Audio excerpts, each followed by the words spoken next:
As Karen said, I'm the director of the Critical Thinking Center at the University of Wisconsin-Stevens Point. It's a new organization launched about a year ago this month. I'm also a half-time professor of philosophy in the philosophy department. So I do have a presentation I would like to share. So I'm going to, trying to share the screen here. There we go. So you should hopefully all see my PowerPoint. I've sent this slide to Karen, and so she can send it out to all of you, this presentation. And along with that will come a quick little questionnaire that if you choose to fill out would really, really help us at the Critical Thinking Center, because part of our mission is to partner formally or informally with local employers for hopefully dual benefits, because critical thinking is one of the things that all surveys indicate employers and community organizations really want for excellent reasons. It's certainly a learning outcome that's important at UWSP pretty much across the curriculum. And there's some really good evidence to indicate that perhaps the incoming critical thinking skills of new employees might not be quite what employers would like, and that there is a professional development opportunity as well as far as like promotion through the ranks at organizations. So we're very interested in working with you in that. And we are very interested in learning from you what kind of skills and dispositions are important in your workplaces so that we can make sure that we are actually intentionally teaching to those skills. So I'm optimistic that dialogue between us can be mutually beneficial. So critical thinking in the workplace. And I am going to blow through material here. I'm sorry for that. I would rather blow through and then have time to come back for questions than to not, right? So, and this is going to be recorded so you can see it later anyway. So, as you know from the blurb for this, there's 3 main goals for this. And of course, you always write the goals before you write the presentation, and I was ambitious. I said, what I would like to do is talk about a comprehensive model for critical thinking that would help us to more tightly define perhaps professional development needs or training needs in organizations. And this is because I know from working with colleagues from across campus that critical thinking is a massive concept, and it encompasses a very, very wide, a wide spectrum of skills and dispositions. So when someone says we really want to develop critical thinking skills in our students or in our employees, it's useful to think exactly what kinds of critical thinking skills do you want to focus on. So I would like to present a model just to help us situate the conversation. Then I'd like to talk about tame and wicked problems. And this is actually what I find most interesting. I'm particularly interested in wicked problems. So I would like to distinguish between those two. And then along the way, talk about a handful, maybe 3, critical thinking pitfalls that are easy to succumb to and ways to avoid them. So what is critical thinking? I think it's useful to just think about what is thinking in general, and then what is not thinking critically, and then what is thinking critically. So thinking in general, I think, is a mental process that will either result in questions or conclusions or actions. So if I ask you, what do you do for a living? That's a question I had to think before I asked it. Conclusions are beliefs that we formulate or impressions of the world that we develop on the basis of evidence. So I might look at an ad for a charity and see, oh, there's a kid there, it's probably a good charity, right? Very, very quickly without thinking about it. Actions, I could either decide between certain things, like I'm going to choose the hamburger instead of the salad for lunch, which is always a good choice in my opinion. Or if a light doesn't turn on, I might think, what's wrong with the light? And I might check to see if the bulb's burned out. We often do this really fast without conscious awareness and for really good reasons. This is habitual thinking. And it's important that we do that most of the time because it makes things simple, it's really fast, and it might not be perfect, but it's good enough. These are, if you really want to get into this, you can just like Google heuristics and find some really fun ones. It's fun literature to get into. Sometimes though, these habits that we've either developed or that we've just sort of inherited as part of our basic hardware in our head fall short because the habits could be bad to begin with. We might have just picked up some bad ways of thinking that we've internalized. They might not fit the situation, and sometimes stakes are really high, in which case we want to make sure that we're doing a little bit better than just good enough. And that's when we want to think critically. Thinking critically is just doing all the stuff that we used to do without thinking, but do it without consciously thinking, but do it intentionally. So I'm defining it as, let me move you over here, hold on, there you go. The process of asking questions, drawing conclusions, or taking actions by applying skills and dispositions. I've already used that language a little bit, skills and dispositions. Skills are essentially things that we do on purpose, like identifying root causes. And I'm using this little icon to represent skills. Dispositions are less about what we do and more about who we are, the tendencies that we have. So I might have a tendency to be intellectually humble or intellectually arrogant. That's a little icon for the good kinds of dispositions. So critical thinking literature often distinguishes between skills and dispositions, so I am too.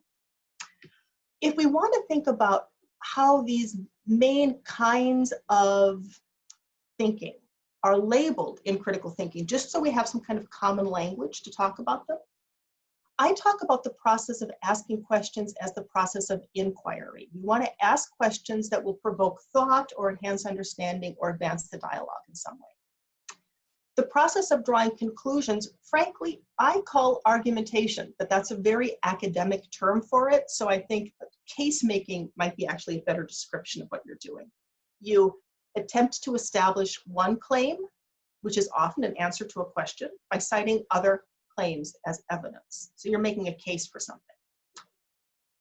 Decision making is deciding between a set of options. So it wasn't an accident that I used ordering off a menu for lunch. That's a classic decision-making problem because you have the options there, they're literally on the menu, and then you decide between them, usually by making a case for the different options. And then there's kind of like the cherry on the cake, problem solving, which is where we have a situation that we want to resolve or improve, and we need to get clear about what the problem is. We need to generate the range of solutions we might want to adopt. We then want to decide between them and implement the solution. As you can see, these build upon each other. So when you do problem solving, to some extent, you have to do decision making because you're deciding between the solutions. When you do decision making, to some extent, you have to do case making because you're making a case for or against the different options. And case making is often parasitic upon or often stems from inquiry, because usually we start with the question. So that is the overall framework. So here we have the map. And if you want to take the survey, this is the kind of map that I have in mind when I ask you some questions on the survey. What we have is inquiry, case making, decision making, and problem solving. You can either focus on doing that individually or how that is done in groups. And that can be a little bit more problematic. I mean, it's hard enough to solve problems on one's own. It's even harder sometimes in groups. Oh my heavens, it's sometimes hard to make decisions on one's own, but if you have ever been with a group of people deciding what movie you want to attend, you know that it is even harder sometimes to do in groups, right? So you might want to just think, this is the first thing that I said we wanted to talk about, or at least think about.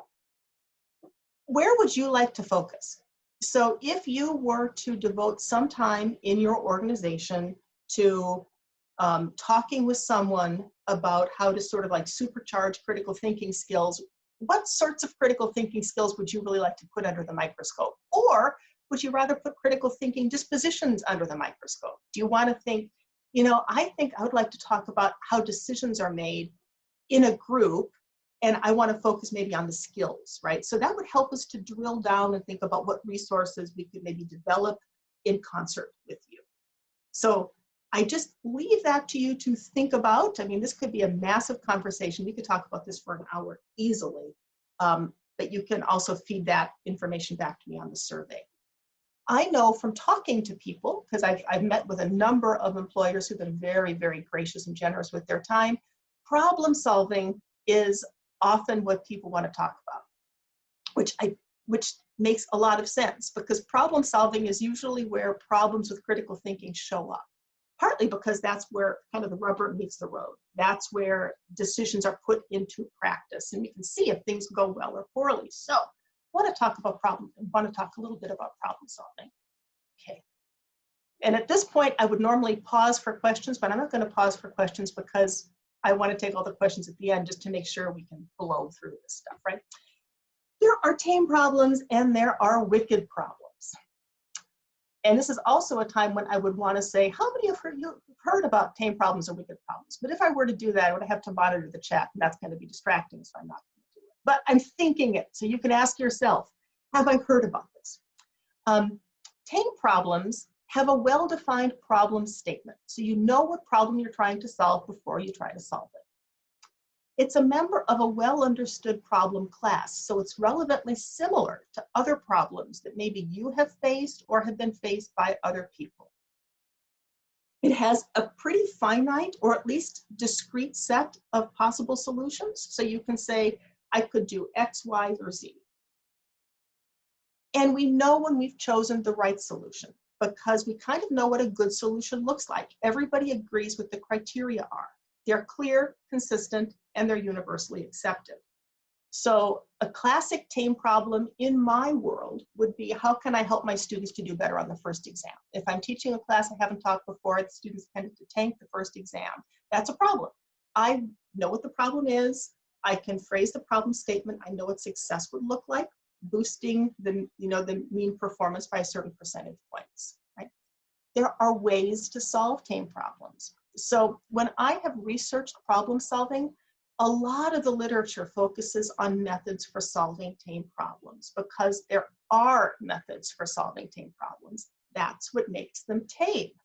So a book that I read that I kind of like is Problem Solving 101. This was actually written for kids, but it's useful. So I would recommend that you, if you want to take a look at it, I got a lot out of this book. It sets out a pretty common problem-solving method, which I'm sort of going to show you here, and it will probably look familiar to you if you've looked at this stuff at all. First, you define your problem. Makes sense. You can't solve a problem unless you know what the problem is. Then you try to identify the root cause, because a problem is usually a symptom. So you try to figure out what is generating the symptom, and there are ways to do that. There's the 5 whys method, where you ask why 5 times, and you eventually, hopefully like by the 5th why, will get to the root cause of the problem. For instance, if I have a student who did not do well in the first exam, I might ask, why didn't you do well in the first exam? Well, because I didn't study. Okay. Why didn't you study? Well, because I had too much work to do. Why did you have too much work to do? Well, because I'm taking 15 credits and trying to hold out a full-time job. Aha. That's probably the problem. There's just too much in that person's day and something's got to go. So I've identified the root problem. Often though, it's not like root problems go in, there's only one root problem for each thing and you can just kind of get it by drilling down. Instead, there could be a number of causes that kind of jointly generate the problem. And then what you want to do is use methods like logic trees and fishbone diagrams and other things that we could talk about if you want, to try to partition or to break up the situation into its components, and then to look at each component and see, might this be doing it? Might that be doing it? Might this be causing the problem? You formulate a hypothesis, you test the hypothesis if you can, until you think, I think I found the problem. Then you address that root cause. It's useful to consider a variety of solutions. You can prioritize the possible solutions by using like ease and impact quadrants, where you plot ease and impact of the solution. So the idea is you want to do things that are easy to do and very impactful. The last thing you want to do is do something that's hard that doesn't help, right? And then you just do it until the problem's solved. Aha, right? It's not going to be easy necessarily. Tame does not mean easy. It just means that you can kind of wrap your head around it and kind of get into it and solve it. There are some things we might want to look out for, and this is where you can get into some fun literature about common thinking errors. One that I find useful in my own thinking is just to be aware of the availability heuristic. The availability heuristic says that if there is a circumstance or a situation or a narrative that springs readily to my mind, I will tend to overestimate the probability of that thing happening. So, for example, suppose I read a news story about how there's been a cougar sighting in Portage County somewhere. And I guess we have had a cougar sighting in Portage County. Then I'm walking in Schmeekly and I hear something in the brush. I might think, I bet it's a cougar. Well, it's almost certainly not a cougar. It's probably a deer. It's probably something that is not cougar-like at all. Why do I think it's a cougar? Well, because I have kind of this cougar story in my head. That's the one that pops up. So in the example of how can I help my students to do better on the exam, I might think, well, I just recently watched this TED Talk about the importance of attendance. I bet the problem is that my students aren't attending my class. Now, the only reason I think that is because this attendance hypothesis is easy for me, because it's it's near the top of my mind. So that occurs to me. Then the affect heuristic might kick in. The affect heuristic says that if something makes you feel good, you might be more likely to think that it's true. And if something makes you feel bad, you might be more likely to think that it's false, even though that, of course, is irrelevant to whether something's true or false. So I might think, yeah, it's got to be the attendance. That really makes me feel good, because if it's attendance, I can easily solve it. I can just tell my students, you've got to show up for class. I don't need to really think hard about how I'm presenting the material. I bet it's attendance. Then it's like 1, 2, 3 punch. You get confirmation bias kicking in. And confirmation bias is deadly. Confirmation bias is when people naturally tend to seek out or weigh more heavily evidence for things they believe, and tend to either ignore or discount evidence against the things that they believe. So I might think, yeah, I know I have a student who says that I cover the materials too quickly, but really the problem is I bet that student doesn't attend enough, and if that student attended more, they would understand. So we have the availability, working with affect, working with confirmation bias, and this can interfere with our ability to solve a problem, even tame, because it constrains the set of solutions that we are going to take seriously. But we can be aware of those things, and we can work to avoid them. So they're just like little obstacles. They're not going to undermine the entire process. So tame problems, they're problems, but they're kind of nice, unlike wicked problems. Wicked problems are nasty, and I kind of like to think about them. I hate to face them. As a philosopher, I like thinking about wicked problems. They're more interesting to talk about than tame problems. For a wicked problem, you really can't give a clear formulation of the problem going in, because as you consider pros and cons of the solutions that you are contemplating, you get a better sense of the shape of the problem. So to some extent, the understanding of the problem evolves with consideration of the solutions. Even more troubling, the solution criteria are contested. So if there's a wicked problem, like I'm imagining Ivy College, and Ivy College in my head is just like this small liberal arts school. Should Ivy College offer face-to-face classes online in the fall or go completely online? That's a wicked problem. And different people might have different criteria for what a good solution to that problem is. And we're actually going to dig into that example a little bit, so this is all going to make a lot more sense once we see an example. The problem is going to be intertwined with lots of other problems that don't share a root cause, and what this does is it makes each wicked problem unique. So it's not as though there's a playbook I can go by. There is also no exhaustive set of potential solutions. There is an indeterminate number of solutions, and you're always thinking of more of them. And even most troubling, and I think this is really what makes wicked problems wicked, we don't necessarily know when we've solved the problem. We don't know when we're done. That's because in virtue of how the problem is intertwined with other problems, any solution is going to have unexpected consequences that evolve over time. So it's not like I can say, I'm going to implement this, and next week I'll know if I made the right decision. I won't, because next week the consequences will still be spinning out, and I still won't know exactly how it's going to look 2 weeks, 3 weeks, 4 weeks down the line. There are multiple criteria for what counts as success. and these criteria might not be mutually jointly realizable. So if I fit one criteria, I might sacrifice another criteria. And different people might disagree about which criteria is the most important. So different people are going to disagree about whether a solution's good. For this reason, the problems may never be solved without remainder. There might always be like a nagging little voice in one's own head thinking, I don't know if I had the right, I don't know if I really made the right call. I don't know if that solution was the best one.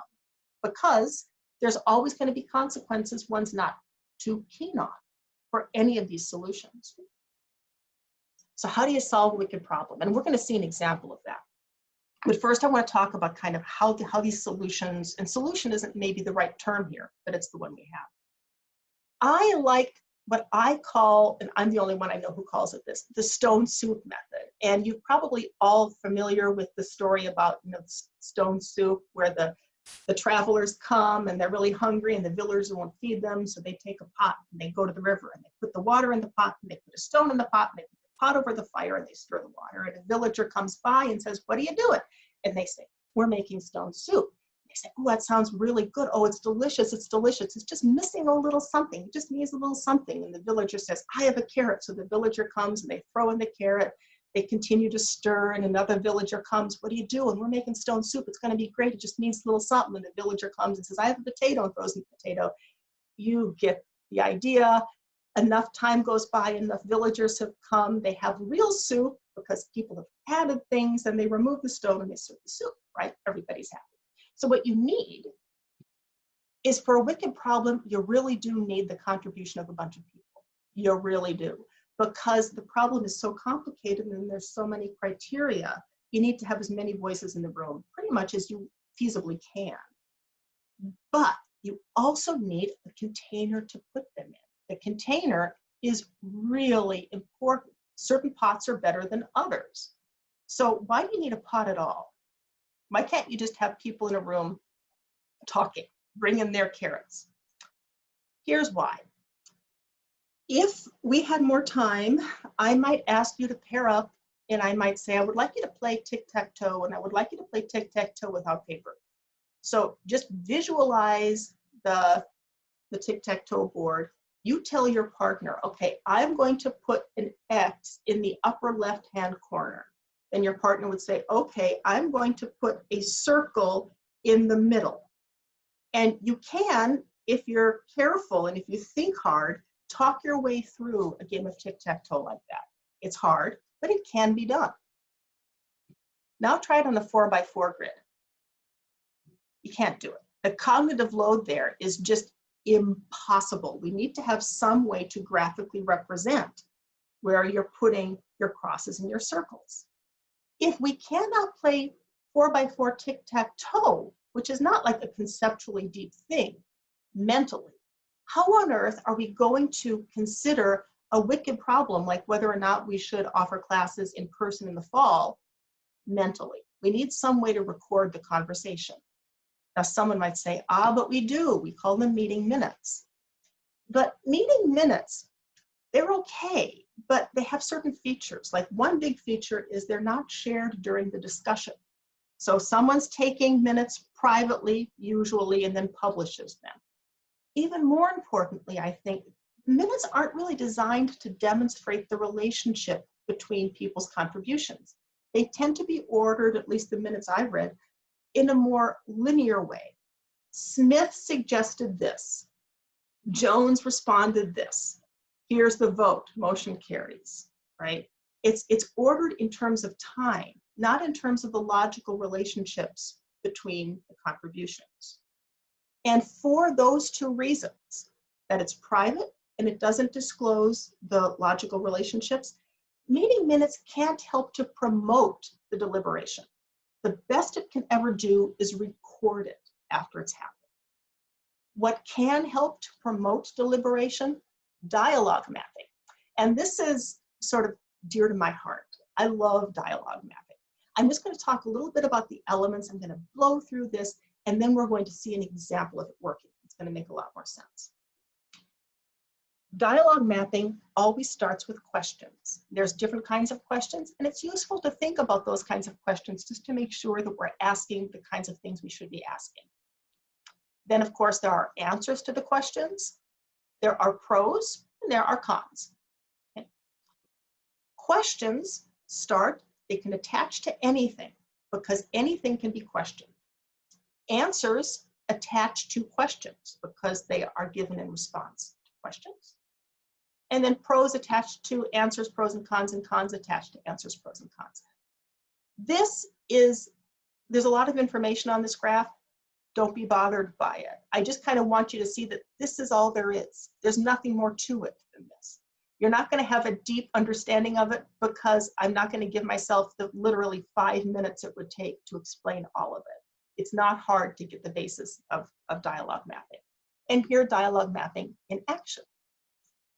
Now, what would happen in a dialogue mapping session is someone would be graphically projecting this onto a screen. And there's programs that you can use to do this in real time. It's the program that I use to make the map that I'm going to be disclosing to you as we go along. So someone would be projecting this and kind of keeping track of the conversation and recording people's contributions as they go along. This is the pot that's going to contain the carrots. Right? So the question, should Ivy College offer face-to-face classes in the fall or go completely online? And here's an answer. Someone might say, I think we should have face-to-face classes in the fall. And here's the reason. Here's a support for that answer. Students learn more in face-to-face classes. Someone then might question that answer and say, I don't know, is that true? So we have now something that we might want to research before we make this decision. But here's what we all agree on. We might all agree that that's a relevant criteria. And this is something I personally really like about dialogue mapping. It separates the question we're trying to answer from the criteria for what makes a good solution to the question that we're trying to answer. So we can have these joint conversations and we can have the criteria question explicitly asked. And I think sometimes that's not explicitly addressed, at least in meetings I've been in. We might try to solve a problem without really consciously thinking too consistently about what a good solution would look like. So let's say, okay, we all agree that it should promote student learning. Whatever we do, whatever our answer is, we want it to promote student learning. Excellent. But now suppose someone might say, I don't know, this is an objection. And this is what I'm calling a so what objection. Someone is basically saying, yeah, students do learn more in face-to-face classes, maybe, but so what? It doesn't matter how much students learn if they spread the virus. Okay, so now we have another criteria. We should preserve public health. And now you see why we have two criteria that might not be jointly maximizable. If we try to maximize student learning, we might not be preserving public health. If we try to maximize public health, we might not be doing the best for student learning. That's the criteria that might be. It's somewhat, not necessarily conflict, but there's a tension there. And that's one source of wickedness. Then someone might say, you know, I think when I'm thinking about public health, I think that we should go completely online in the fall. Because I think that the risk to public health is just too great for face-to-face classes, thereby taking a look at that criteria. Then someone could object. This is an objection line, the red one.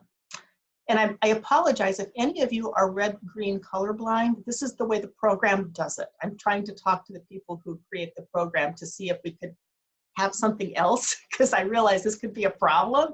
If you can't see it, the one on the right is green, the one on the left is red, pro, con. Okay.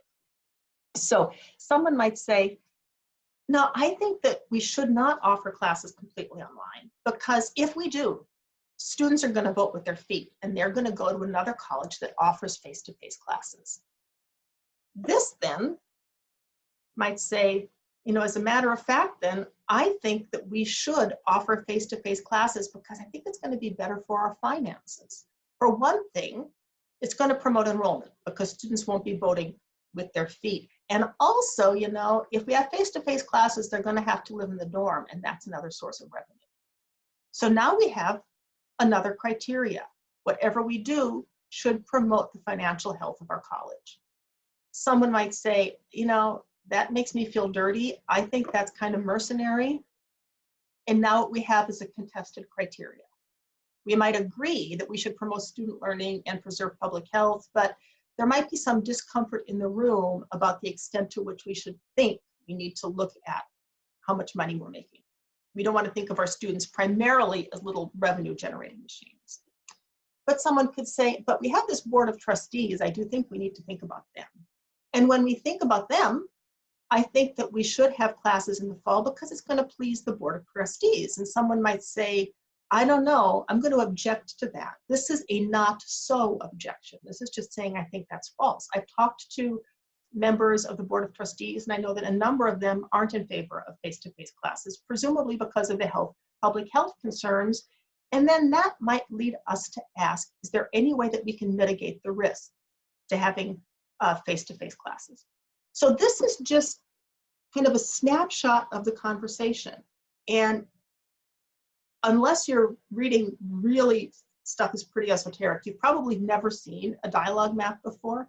But what I'm hoping you see is that it's not that hard to follow. And it represents the relationships between these claims and kind of the state of the conversation at any moment in such a way that these conversations are easier to enter without replicating. Sometimes when there's someone new to a conversation, you sort of need to recreate all of the other conversations. If you have a map, you can just say, this is sort of where we're at. And once the person learns how to read the map, which is not too counterintuitive, gets them up to speed really quickly. That's why I like dialogue mapping. I really like it. For one thing, it's very closely related to argument mapping, which I teach, and argument mapping is backed by the literature as promoting critical thinking gains. There has not been the same sort of research on dialogue mapping, but it's close enough that I'm thinking that research would probably indicate that there would be some gains there too that could be measurable. There are some advantages to this. One advantage is that it reduces the cognitive load. It serves as like a group memory, and we don't have to play tic-tac-toe in our head. It generates a shared understanding of the problem by exposing its complexity. And I know that at UWSP, there are many, many wicked problems that we're facing all the time. And one of the things that I find most frustrating is when people don't understand that they're facing a wicked problem. They think that the problem is tame. And then you hear people saying things like, well, why don't they just? And usually when someone says, why don't they just, whether they is the administration, whether they is the faculty, or they is the students, it shows that there's an incomplete understanding of the complexity of the problem. Why don't students just study more? Why don't administrators just give this department more money? Why doesn't this department just get more majors, right? It's all of these things are wicked problems, and the map exposes the complexity so that people can look and they can say, oh, okay, it's a little more complicated than they thought. It can then harness our collective intelligence by incorporating everyone's ideas. It's a place to put the potatoes. And one of the things that I like most, because even though critical thinking is what I do like for a living, I personally am conflict averse. So if there's any way to sort of reduce the tensions and the temperature of a room, I'm going to try to do it. And dialogue mapping does that because it encourages active listening. You really want to make sure that you're getting that person's contributions accurately represented in the map. It provides a common focus, and there is something psychologically profound about everybody looking at the same thing. It depersonalizes positions, because one thing you'll notice and did not show up on the map was Jones says that, right? Or Smith responded that. We're not thinking about Jones's position or Smith's position. We're thinking about this claim, and that can help an amazing amount. It illuminates points of agreement and disagreement, and it transforms meetings into map production sessions. So there's not an expectation that, you know what, in this half an hour conversation, we're going to solve this problem. But maybe what we can do is we can get clearer about the problem, and that emerging clarity can be represented in an artifact that we can look at, and if we wanted to, we could print it out and we could put it on our refrigerator and we can say, this is what we did today. And that is sometimes helpful. But the one thing that it doesn't necessarily do, that some techniques for solving tame problems do, is it's not a crank it. I can't just put the problem in, crank it, and out pops a solution. So what we want to do is we want to see if we have a mature map. What we try to get is map maturity. And there's ways to kind of measure map maturity. We look at questions and we say, does it seem as though we've asked enough questions of enough types? Have we answered all of those questions? Have we considered all of the advantages and disadvantages of our answers? Have we addressed every con, every disadvantage? Even if addressing it is just saying, yeah, this is true, we're just going to have to bite the bullet and live with it, right? Yeah, it's true, we're going to run a public health risk, we just have to bite the bullet. Yeah, it's true, we are going to, we might sacrifice some student learning objectives, we're just going to have to bite that bullet, right? Even just that kind of explicit acknowledgement. It can also make people feel heard, by the way, in my experience, because sometimes when I have someone repeating in a meeting, repeating the same point again and again and again and again and again, in an annoying way, in a way that does not move the conversation forward, it's because they might not feel heard. If that's on the map, they feel heard, they can see it. Right? Now this, of course, these measures of map maturity, they're somewhat subjective. Have all the pros and cons been captured? Oh, good grief, almost certainly not, right? I mean, there's almost certainly going to be more pros and more cons that we can consider. So basically, this means, like, have we gotten enough? And people could disagree about that. That's one of the things that makes wicked problems too wicked. So how do we come to a decision? That suppose we have a map that's mature, how do we decide? One thing we can do, if we're just craving numbers, is we can put a pro under each of the possible solutions that are represented in the map and just have a vote. So one pro could be, this has 7 votes out of 10. Another pro could be, this has 3 votes out of 10, and the 7 wins. Right?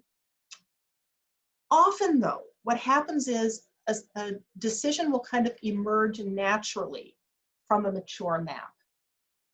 And I think this is a healthier version of the way I have sometimes seen decisions emerge naturally just from a process of exhaustion.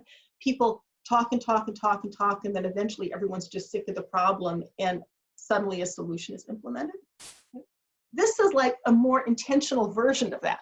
People talk and talk and talk, a map is made, people understand the problem, and it becomes clear that maybe this is the best horse to bet on, right? You might not get consensus. This is not designed to promote consensus. It's designed to promote shared understanding of the problem and the options in such a way that you might get buy-in, if not consensus. But you're only going to have that if people actually put their vegetables into the pot. You need to have people bringing things to the table. And for that, you need psychological safety. And this is something else that I'm just starting to learn about. I think it's very, very rich. Amy Edmondson does some good work on this. So if you ever want to learn more about this, just Google Amy Edmondson. There's some nice TED Talks that she's done. And I've taken away from her work a few things. I'm not aware that she's talked about wicked problems, so this is my slightly reframing of what she says. But it helps to acknowledge the wickedness of the problem, to say to your team or to your group, this is not a problem that we can solve with, necessarily the 5 whys or a nice fishbone diagram, and we'll all know what we're supposed to do. This is a wicked problem. And that means that there might be some really honest disagreement, and that's okay. It's also the case that no one person has the answers here. I certainly don't have the answers. So it helps to acknowledge our own fallibility and our own lack of knowledge. This, by the way, is dispositional. This is like the disposition of intellectual humility, saying I might be wrong about some things I think I know, and I know that there's a lot of stuff I don't know, and worse yet, I know that there's a lot of stuff I don't know, and I don't know, which is why I need everybody to bring stuff to the table, right? And then value it once it comes to the table, value people's perspectives and experience, and then model curiosity. That's another actual critical thinking disposition. this, this sincere interest in what other people might be thinking, and then asking sincere questions, right? In a way that doesn't seem like you're setting people up for gotchas. Not that that ever happens, but I think sometimes it does. So that is essentially, I'm afraid to look at my watch. Okay, good. That's it. So we do actually have like a little bit of time anyway. And in the spirit actually of modeling curiosity and asking questions, and a wicked problem, I would just like to say, here's a wicked problem that I've sort of made a career out of solving or grappling with, right? What is critical thinking and how can we promote it? So something I'm really curious about, and this is why I created that little survey that will be coming to you, is like, how might my organization, the Critical Thinking Center, partner up with your organization, whatever that might be? And how do you think we might provide value to you? And what do you think you might be able to, perhaps offer us in terms of helping us to understand what critical thinking skills we should focus on for our students and professional development work? So that is it. Again, if you're interested in these slides, I sent them to Karen, and she can send them around to you. So I think I'm going to stop sharing now and take questions.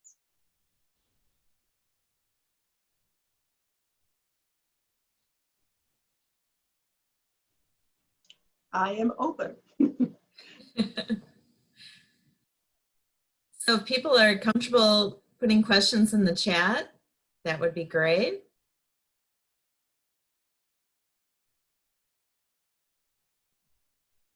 Dona, I have a question since people are kind of quiet this morning. We hear a lot now about failure and how it's okay to fail, and it's part of our growing process and all. How does that tie into some of the critical thinking where maybe we're afraid to state what we feel in this whole process? Oh, no, that's an excellent question, Todd. Now, absolutely. I'm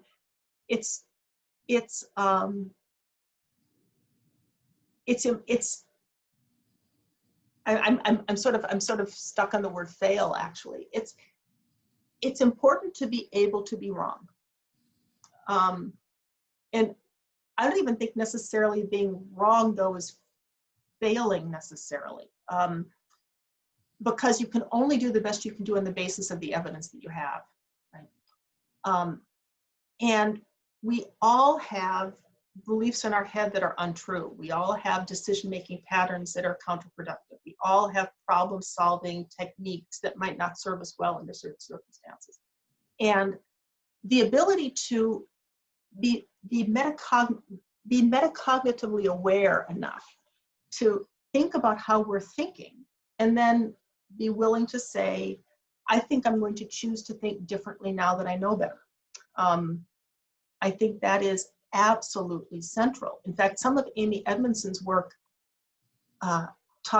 she got interested in this when she was studying actually failure rates.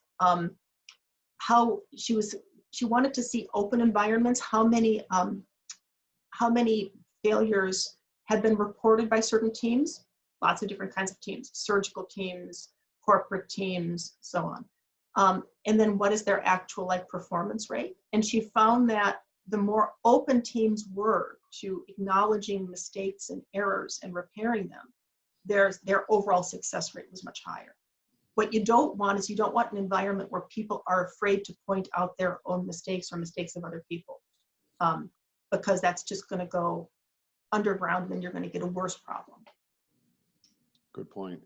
There's I just posted in the chat box Dona's email address. So if you want to contact her, obviously I'm sure in the presentation slides it'll be there as well. One question was, are there specific resources you recommend regarding further exploration of the dialogue mapping? And I guess I was going to say, that's why I put Dona's email address in there. I would contact her because everyone is so specific to different organizations. So start with Dona and she can either help you or direct you. And I would say me. Yeah, exactly.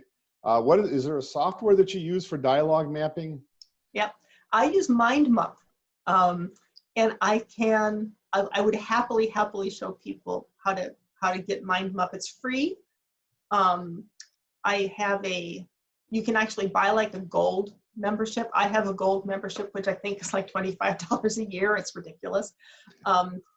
And what that does is it integrates with Google Drive and you can share maps and stuff. So it's, you can either Google MindMap and look at it, or contact me and I can show you, because the argument, what you want to do is you want to use the argument visualization module, which is buried a little bit. If you just go to MindMap, you're going to get concept mapping.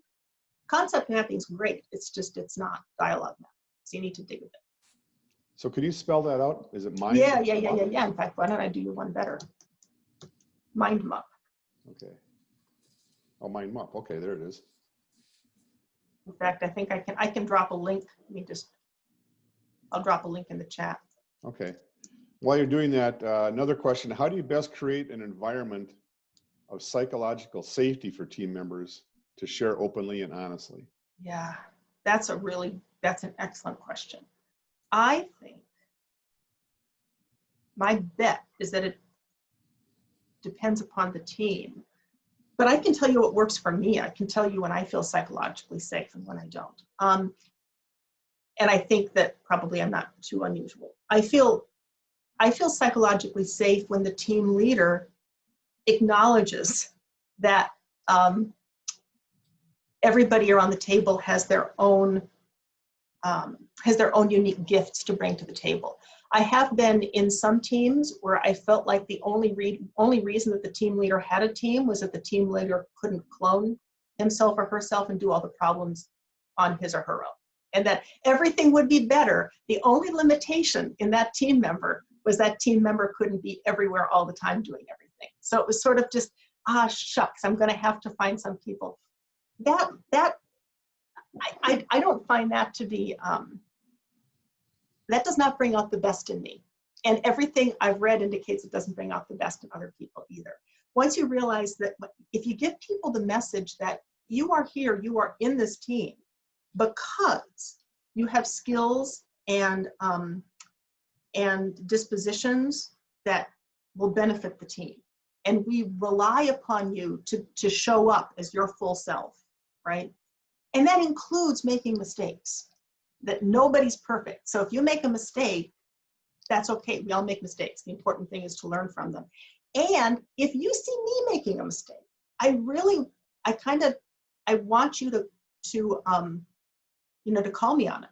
I want you to sort of gently point it out or to suggest that maybe I've made a mistake there and that you will not be penalized for doing it.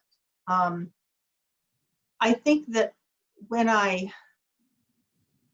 I teach, I think I'm pretty effective at creating I hope I'm pretty effective at creating a psychologically safe environment. And that's kind of what I do there.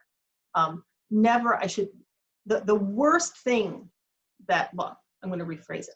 The best thing that a professor, I think, can say to a student is, I don't know. If a student asks a question and the professor doesn't know, and the professor says, I don't know, but I will try to find out. Or, what do you think? Or, I did not know that before you told me. That can also be sort of a very profound moment when it changes the dynamic in the room.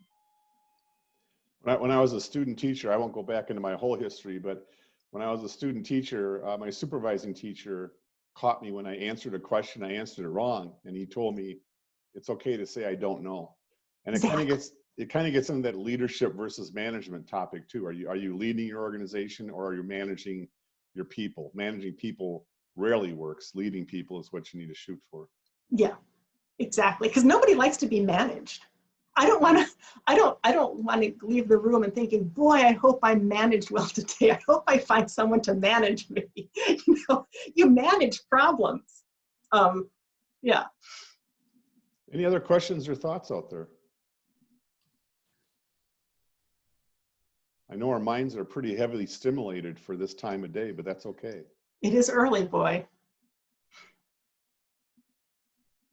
I was horrified I was going to sleep through this. I think I slept. I don't know how many alarms I set. A lot of alarms. Oh, that's good.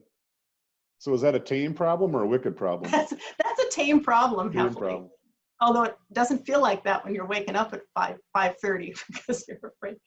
One question, Dona, just popped in. A lot of people are thanking you for the Oh, information. thank you. Another question is, what's your background and how did you get to Stevens Point? My background, actually, my undergraduate degree is in math, secondary ed. So that kind of informs the way I think about critical thinking. I like procedures, as you can probably tell. I like being able, if I can make an algorithm for something, I'm going to try to make the algorithm for it. And then I'm interested in things for which I can't make algorithms, like wicked problems. Then I went to graduate school in math. Actually, I changed to philosophy in graduate school. So I always tell my students, you can change your majors. I changed my major in grad school. Then I got my Ph.D. in philosophy at the University of Minnesota and came here because they had a job and because that's what you do. You're a philosopher. There's you go where you get a job, and I got really, really lucky because I love it here. I love the department. I love the town. So yeah, could not be happier to be here. Never occurred to me to hunt for another job. And then I started teaching critical thinking the day I set on campus in 1995, and I've been teaching it ever since and talking about it until people got sick of hearing me talk about it and finally said, fine, why don't you start a center and stop talking to us about it. So then I started a center so I can talk to other people about it, and here I am. Great. Maybe we have time for one quick question before Karen wraps up. How do you address the issue of discomfort, meaning this process could be tough, but it's worth it? Oh, that's a good question. I would say that acknowledging the discomfort is important. And also acknowledging that it's not a matter of avoiding discomfort. It's a matter of trading intentional discomfort now for lots of discomfort later. In my experience, having seen this and having read about it, the worst thing that you can have is false consensus, where it's like everybody thinks, this is what we're going to do. Everyone's behind it, right? Because nobody wanted to raise an objection. Nobody wanted to ask the uncomfortable question. And then what you get is an organization full of pocket vetoes. You have people just saying, I'm just not going to play ball on this. I'm just not going to do it. I'm going to resist it. I'm going to, backbite behind people. And then that's just not good for anybody. Then profits go down and people have to lose their jobs. It's not good. So I think that just acknowledging that, yeah, this can be uncomfortable, but we can, by naming the discomfort, we can contain it. We can name and contain it, and we can avoid letting it infiltrate every other aspect of our work life. Because if we have one somewhat intentional conversation that's uncomfortable, then when that conversation ends, we can put at least some temporary closure to it and then start it again, right? I would say. But it's really, in my experience, it's never a matter of avoiding discomfort. It's a matter of delaying discomfort. Great. Dona, thank you. Perfect. Thank you. 8:30, we're right on track. I'd like to thank you for your wonderful presentation, for everyone's feedback, for everyone joining us. And if I could just say, I really cannot stress this enough. I'm lonely. Reach out to me. I would be more than happy to talk to you. This is, please do. I'm sitting here in my home office, right? I don't have any students. Reach out to me. I'd be happy to chat. Thank you. Again, thank you. Our next business exchange is scheduled for September 9th. So watch for more details. It's sponsored by Secure Heritage Insurance. So we'll have more information out on that program shortly. Thank you. Have a great day. Bye.